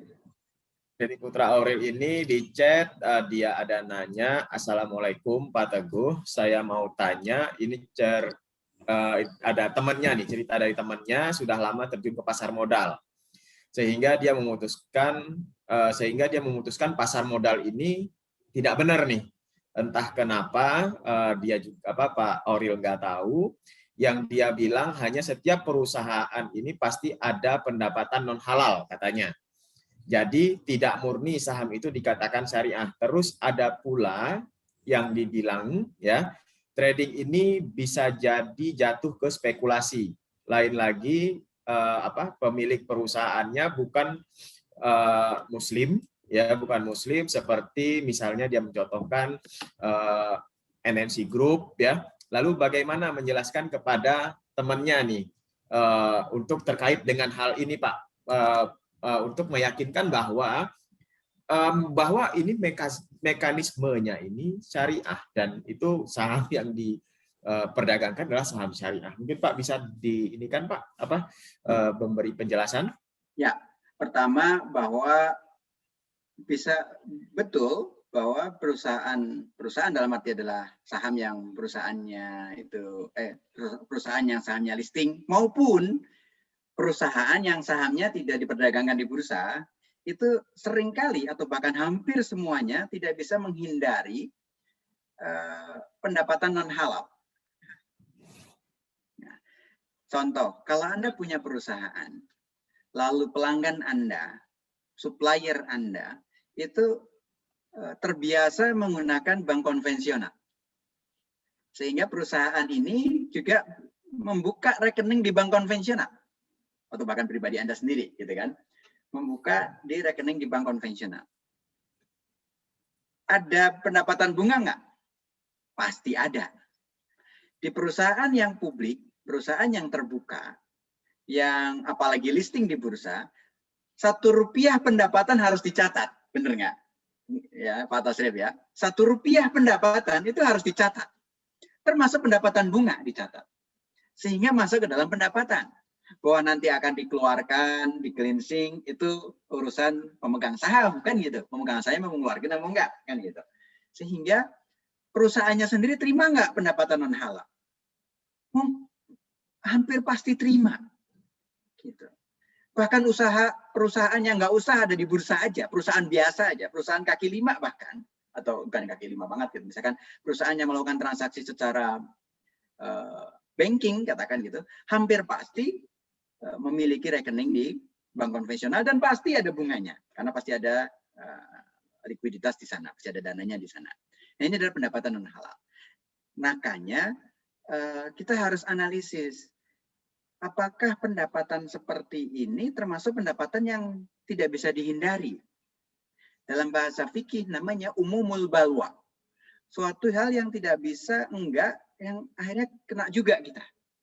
Maka kita yang sifatnya umumul balwa ini, yang tidak bisa dihindari ini, dengan kondisi tertentu dibolehkan sepanjang itu tidak menjadi kegiatan utamanya. Ya, tidak menjadi kegiatan utamanya. Artinya kegiatan utamanya itu bukan ngebungain uang atau mendapatkan riba, itu bukan kegiatan utamanya. Dan juga mungkin bukan kegiatan utama, tapi pendapatan ribanya cukup besar, material gitu jumlahnya. Nah, maka ini juga tidak sesuai. Nah, maka ada ada ijtihad. Dan ijtihad ini bukan hanya ijtihadnya DSN ANSI, tapi juga ijtihad para ulama di seluruh dunia, ada juga di Timur Tengah, di Arab Saudi, di Qatar, di Kuwait, di Abu Dhabi, itu mereka membuat analisis, ini dalam kategori yang umumul balwa. Suatu hal yang tidak bisa dihindarkan, dibolehkan sepanjang ini tidak menjadi kegiatan utamanya dan jumlahnya tidak material. Jumlahnya tidak material. Masalah materialitas ini baru istihad lagi. Ada yang istihadnya 5%, ada yang 10%. Di Indonesia kita menganut istihad yang 5%.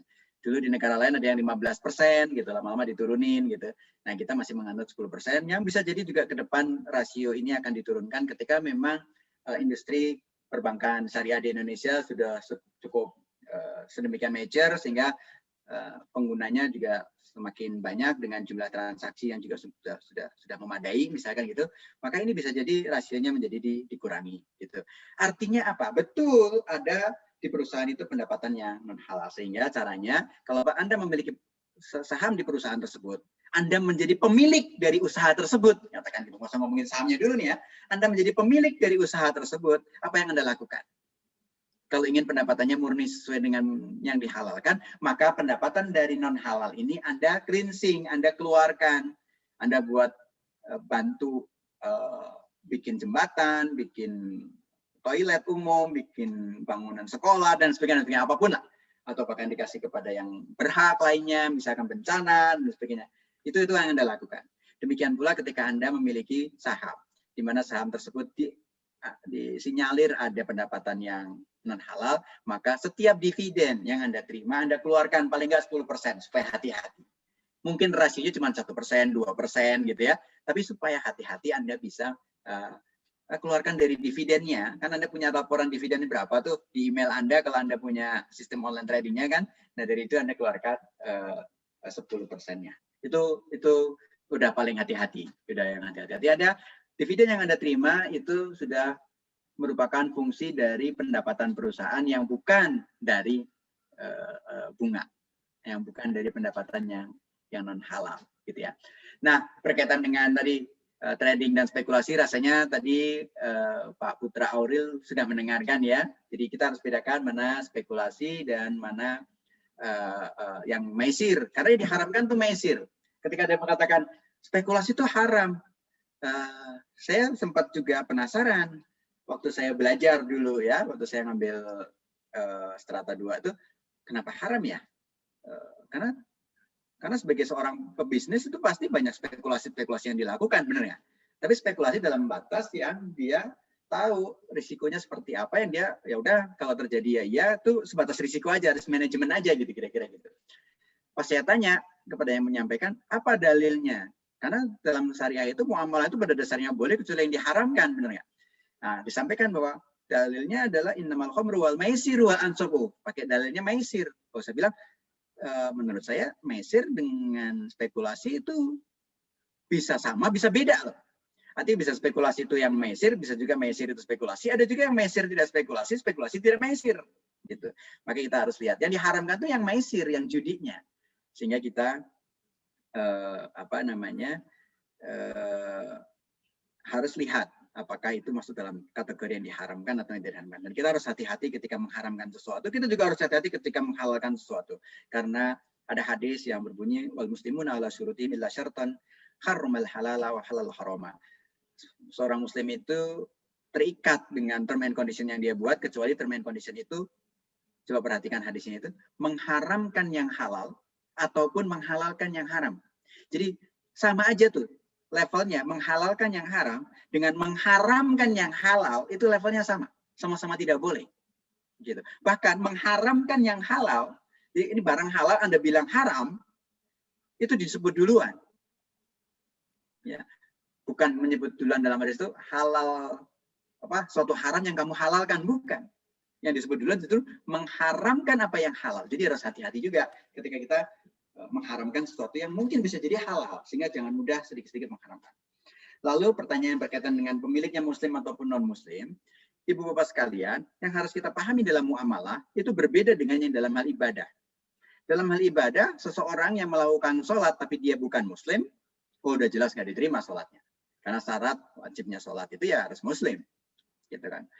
Sedekah, mau zakat, mau apa, meskipun jumlahnya banyak gitu, tapi dilakukan oleh non muslim, ya memiliki pahala di surga nggak? Memiliki pahala di akhirat nggak? wallahu a'lam, rasanya sih enggak. Karena itu bagian daripada beribadah. Bahwa bermanfaat buat banyak orang, yes. Gitu. Tapi dalam hal muamalah, yang jadi objek bukan orangnya. Yang jadi objek adalah barang dan transaksinya. Gitu kan. Rasulullah Shallallahu Alaihi Wasallam pernah ya, melakukan menurut saya dua hal ekstrim. Ekstrim yang pertama, mengatakan kepada sahabatnya bahwa apa yang dilakukan sahabatnya Rasul ini riba. Coba Anda lihat, yang melakukan sahabat Rasul. Bahkan sahabat Rasul yang melakukan ini termasuk dalam sahabat yang dijamin masuk surga.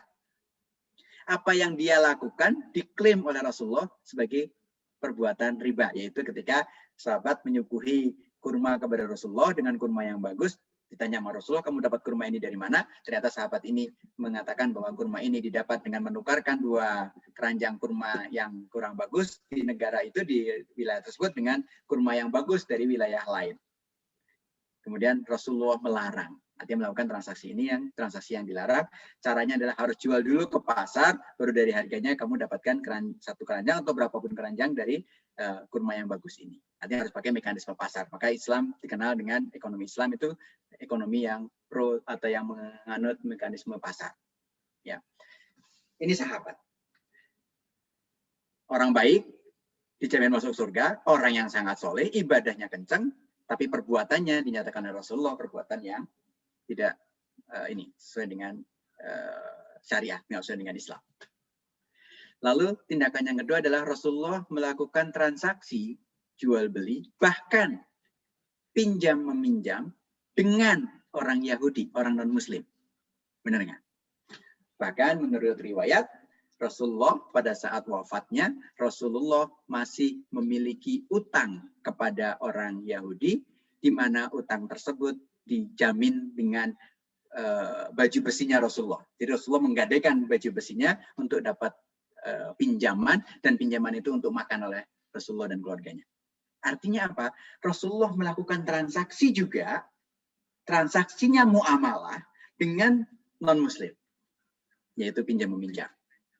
Gitu kan. Yang setelah wafatnya Rasulullah dibayar juga sih dari para sahabatnya, membayarkan, sehingga Rasulullah lulas. Artinya kalau ataupun nggak bayar, ada barang jaminan yang jaminan itu dipegang oleh pemberi pinjaman, ya, memberi pinjaman. Dengan demikian, maka objek dalam transaksi muamalah bukan pada orangnya. Artinya Rasulullah membolehkan, bahkan mencontohkan. Bahkan kalau contoh dari Rasul itu namanya sunnah, melakukan transaksi dengan yang non-Muslim. Sehingga kalau hanya sekedar sebagai CEO, pemilik, karena level kita sama dengan pemilik, benar nggak? Ketika kita memiliki saham perusahaan ABC gitu, maka ABCD itu, maka perusahaan ABCD itu kita sebagai pemilik, kita sebagai pemegang saham. Beliau yang memiliki saham besar di sana juga sebagai pemegang saham, gitu. Levelnya sama-sama pemilik, hanya jumlahnya doang yang beda, kira-kira gitu ya. Jadi tidak ada masalah ketika perusahaan yang kita beli itu dimiliki atau pemiliknya atau bahkan CEO-nya atau pengurus perusahaannya adalah pengurus yang non-Muslim. Gitu Pak Tasrif, semoga bisa menjawab pertanyaan dari Pak Putra Auril ini. Baik, Pak Teguh, terima kasih untuk jawabannya, Pak Putra Auril. Semoga yang dijelaskan oleh Pak Teguh cukup jelas ya, dan mungkin bisa dijelaskan kembali ke temannya yang tadi nih, yang menganggap bahwa transaksi di pasar modal itu dia masih belum firm atau masih ragu gitu ya. Baik Pak Teguh, ini ada satu lagi pertanyaan dari Pak Syukran Jazila. Pak Syukran Jazila, bisa bertanya secara langsung Pak? Pak Syukran. Assalamualaikum. Waalaikumsalam warahmatullahi wabarakatuh. Silakan ya, Pak. Bisa Pak. Silakan Pak. Bisa dinyalain Pak kameranya? Oh ya. Oke. Suara saya jelas Pak? Jelas banget. Silakan Pak ya. Ke Pak Teguh. Terima kasih Pak Tasrif. Mungkin saya sedikit mengulang dari penyampaian yang disampaikan dari Pak Teguh terkait slide di bendera perusahaan Pak. Ya. Tadi dijelaskan bahwa dalam pendirian perusahaan tadi disebutkan bahwa pendiri perusahaan itu akan melakukan persekutuan modal atau syirkah. Nah, pertanyaannya, apakah modal yang dimiliki para pemodal ini akan dilihat kembali atau dilakukan cross check semacam uji kelayakan? Karena kan ini kan bicara syariah juga bicara dari hulu ke hilir, Pak. Apakah modal ini cocok atau tidak dijadikan untuk mendirikan perusahaan, terlebih perusahaan tersebut bergerak di bidang investasi atau saham? Mungkin itu aja, Pak. Terima kasih. Assalamualaikum warahmatullahi wabarakatuh. Waalaikumsalam warahmatullahi wabarakatuh. Warahmatullahi wabarakatuh. Silakan Pak Teguh, mungkin bisa dijawab pertanyaan dari Pak Sukran, ya, cukup menarik pertanyaannya. Silakan Pak, waktu dan tempat kami persilahkan.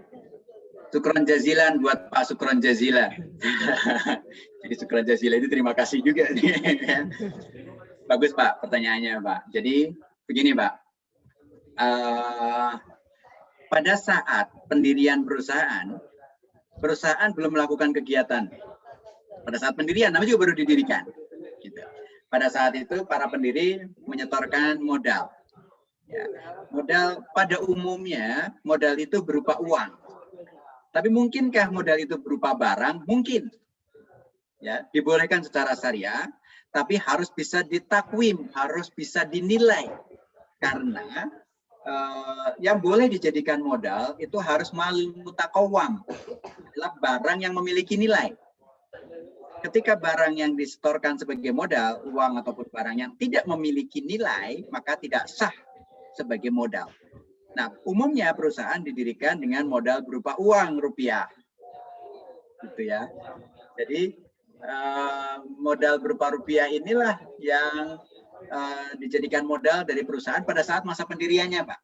Jika perusahaan ini didirikan dengan barang, misalkan, setoran modal saya berupa rumah, setoran modal saya berupa gedung, gitu ya, maka gedung dan rumah itu harus dinilai dulu nilainya berapa secara parameter yang sama. Katakan kalau parameternya menggunakan rupiah, ya secara rupiah nilainya sama berapa, sehingga bisa diketahui porsi kepemilikan dari para pemegang saham pendiri ini.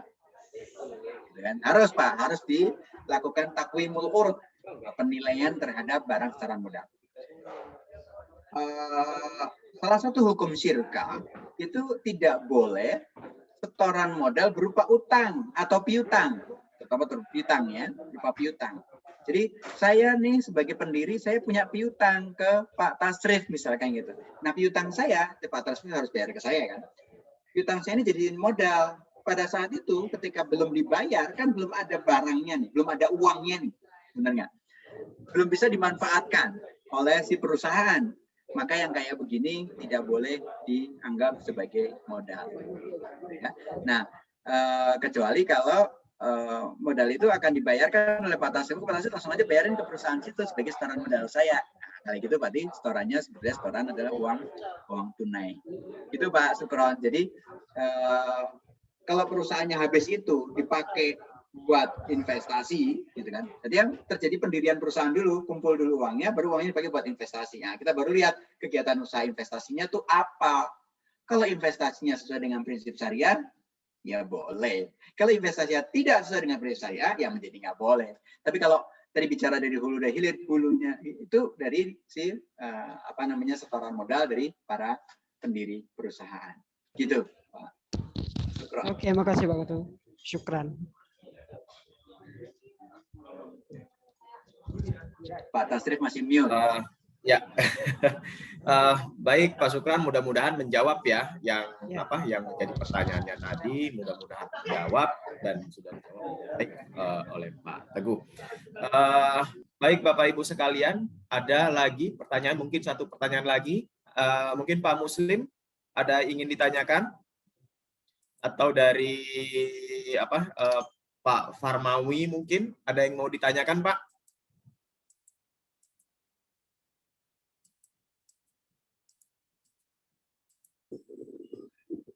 Baik Pak Tasrif, terima kasih. Silakan Pak Muslim.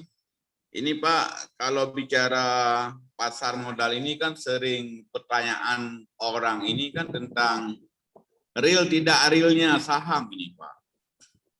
Nah, ini kan bicara sudah kita jelaskan bagaimana perseroan terbatas segala macam, ya kan. Tetap orang mengatakan, nah ini nggak halal, nggak adil, ini nggak bisa kita bawa pulang, ya kan. Nah ini bagaimana menjelaskan dalam konteks kesyariahan realnya saham ini, Pak. Terima kasih, Pak. Baik, Pak. Pak, kita bisa jawab kalau ada pertanyaan seperti itu, Pak. Bapak membeli rumah. Suaranya agak kecil, Pak Teguh. Suara Oke. Bapak agak kecil, Pak. Suara saya agak kecil. Sekarang gimana? Ya, sekarang sudah bagus, Pak. Oke. Kita bisa kasih contoh, Pak, untuk menjawab seperti itu, Pak. Ketika Bapak atau seseorang membeli rumah, rumahnya bisa dibawa pulang nggak, Pak? Nggak bisa. Iya, nggak bisa, Pak. Nggak bisa. Ada di situ tuh, Pak, ya. Nggak bisa dipindahin gitu kan. Apakah menjadi nggak real? Tetap real. Karena ada rumahnya. Yang bisa diambil adalah, yang bisa dibawa pulang adalah bukti kepemilikan atas rumah. Benar ya? Yang namanya sertifikat. Gitu. Ketika saya membeli perusahaannya, katakanlah perusahaan itu BRIS, Bank Syariah Indonesia. Katakan gitu misalkan, sebagai contoh aja nih. Ini bukan disclaimer ya, bukan bermaksud untuk apa-apa terkait sama pencontohan ini. Seorang beli BRIS, apakah saya bisa pindahin? Enggak bisa, tetap aja ada di kantor pusatnya itu, dia ada di Jalan Tamrin, gitu. Kantor cabangnya ada di mana-mana, gitu. Tetap ada di situ. Tapi saya memiliki bukti kepemilikan. Di mana bukti kepemilikan itu tercatat di KSEI, Kesediaan Sentral Efek Indonesia. Demikian pula beli rumah. Saya beli rumah, kemudian didaftarkan kepemilikan saya ke BPN, maka nama saya ada di BPN bahwa memiliki rumah di Jalan ABC nomor sekian, gitu. Gitu. Sama, Pak.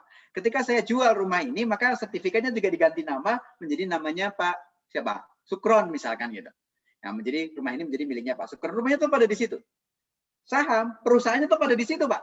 Hanya kepemilikannya berpindah dari saya misalkan ke Pak Tasrif, Pak Tasrif dijual lagi ke Pak Yasid misalkan. Dari Pak Yasid dijual lagi ke Pak Sukron. Nah, jadi realnya ada di perusahaannya, Pak.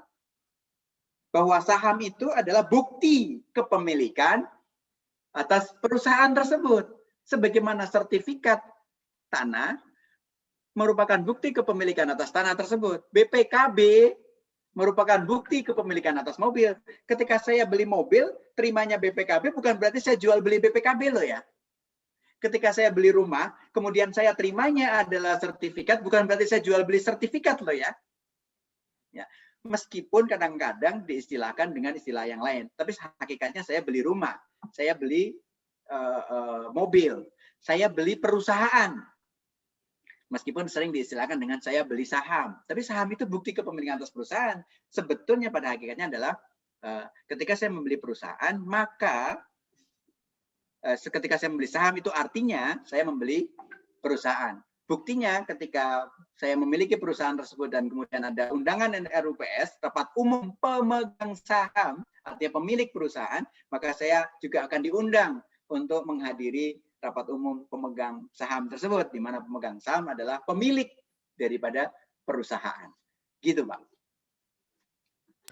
Terus jadi masalah juga, Baik. Pak, kalau dulu misalkan sertifikat tanah bisa disimpan di rumah, ini karena kebanyakan masyarakat kita masih awam era digital. Betul. Ini kan saham sekarang disimpan di KSE, Pak. Gimana cara lihatnya? Nggak bisa dipegang-pegang katanya, Pak. Baik. Nah, ini dia. Jadi kesyariahan KSE ini gimana kita jelaskan tentang kesyariahan KSE ini, Pak juga. Oke. Kita kasih analogi lagi, Pak, supaya bisa menjawab. Ketika kita membeli seekor sapi, ada bukti kepemilikan nggak, Pak? Biasanya ada, Pak, surat. Ada surat sapi. Surat sapi ada, Pak? Ada biasanya, Pak. Suka nggak ada nggak, Pak? Ya, sering nggak ada memang, Pak. Ya, Sering nggak ada. Tapi sah nggak saya membeli sapi, Pak, tanpa ada surat itu, Pak? sah. Sah. Oke. Clear, Pak ya? Sah, Pak ya? Ya, ya. Sah. Yang nggak tercatat aja sah, Pak. Sapinya jalan-jalan di sawah, itu sapi saya. Nah, bagaimana membuktikannya secara syariah? Saya bisa membuktikan bahwa saya telah menjalani proses kepemilikan atas sapi tersebut. Yaitu ada penjualnya, saya beli dari penjual, maka sapi itu menjadi milik saya. Itu tanpa ada bukti apa-apa. Nah, ini buktinya tercatat di KSE, Pak. Kustodian Sentral Efek Indonesia. Zaman dulu memang ada kertasnya, tapi kertas itu hanya fungsinya sebagai bukti kepemilikan. Nah, kertas itu dipindahkan menjadi kepemilikan secara digital. Dan itu sah-sah aja. Seperti Bapak punya uang, ditaruh di bank. Kertas uangnya nggak milik Bapak, tapi Bapak bisa melakukan transfer. Memindahkan uang itu untuk kepada orang lain. Gitu ya. Itu sama, Pak. Karena rekening Bapak itu adanya di bank tersebut, itu nominalnya doang yang tercatat. Gitu kan. Bahkan nggak usah pakai buku tabungan juga sekarang udah banyak tuh bank yang tanpa buku tabungan gitu kan, cuman pakai kartu doang gitu kan. Tapi apakah di kartu itu ada nominalnya? Nggak ada. Tapi adanya di sistem di balik kartu tersebut gitu kan. Nah, demikian pula kepemilikan saham. Bahkan itu bisa dicek lewat handphone kita kalau kita memang pakai aplikasi online trading gitu kan. Nah, online trading itu ketahuan, oh saham saya ada sekian lembar atau sekian lot gitu ya, terus dana kas saya ada berapa. Anda bahkan bisa cek kepemilikan Anda langsung ke websitenya KSEI. Nah, kalau Anda sudah punya saham yang ada di bursa gitu kan, pasti tercatat tuh di KSEI. Anda pasti punya kartu akses namanya kan, atau bisa akses ke websitenya KSEI yang mengecek nomor akun saya, SID saya sekian, keluar semua tuh saham, reksadana, sukuk dan sebagainya. Itu akan keluar di sana. Artinya ada tercatatnya tuh beneran. Yang tadinya tercatatnya di atas kertas, sekarang tercatatnya di sistem. Ya, sama-sama tercatat gitu. Yang tadinya kertas fisik gitu, nah sekarang tercatatnya secara sistem. Itu aja. Memang kita butuh transformasi dari yang sifatnya paper ke paperless atau ke yang sifatnya digital.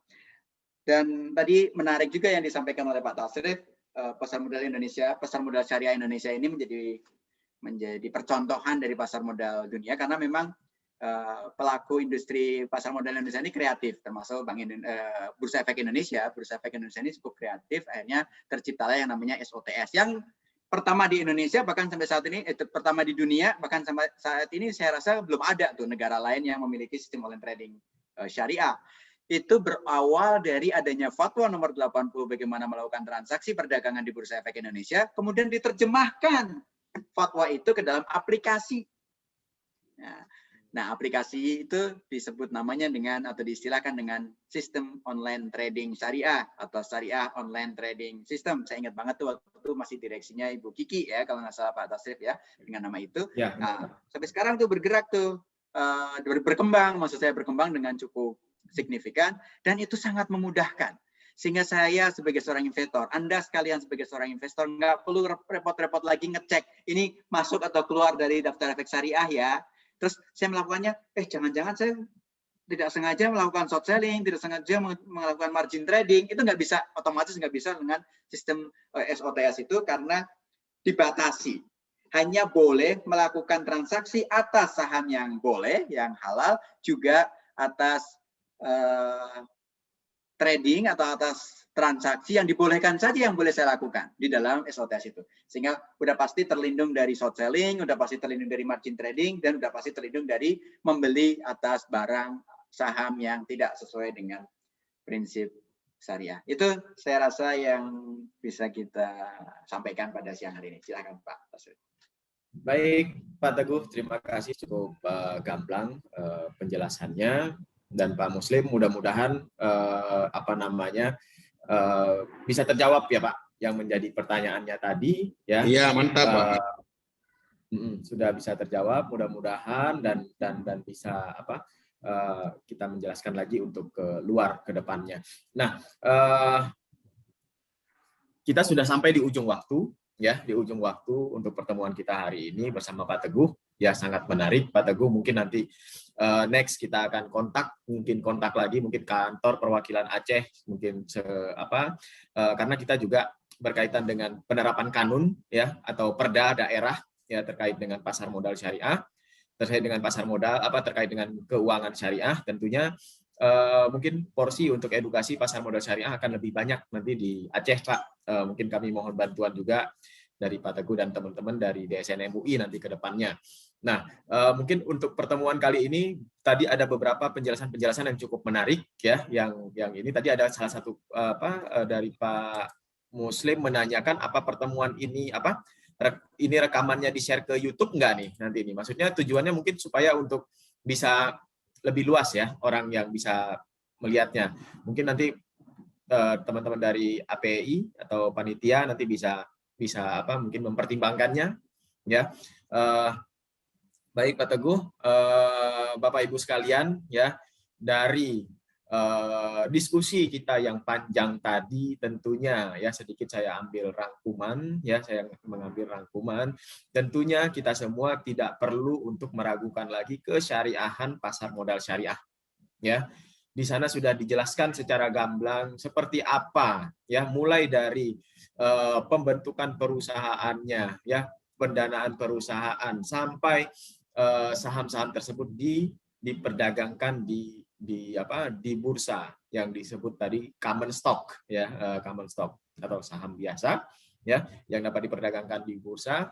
Nah, itu sudah dijelaskan secara gamblang, secara detail ya, termasuk dengan akad-akad ya, akad-akadnya seperti apa, dan ya fatwa DSN, fatwa terkait dengan pasar modal syariah, fatwa terkait dengan perdagangan saham ya, yang tadinya hanya ada fatwa nomor 80 tahun 2011, sekarang sudah ditambah atau diperkuat lagi dengan fatwa nomor 135 ya tahun 2020 ya. Fatwa tersebut khusus membahas tentang saham.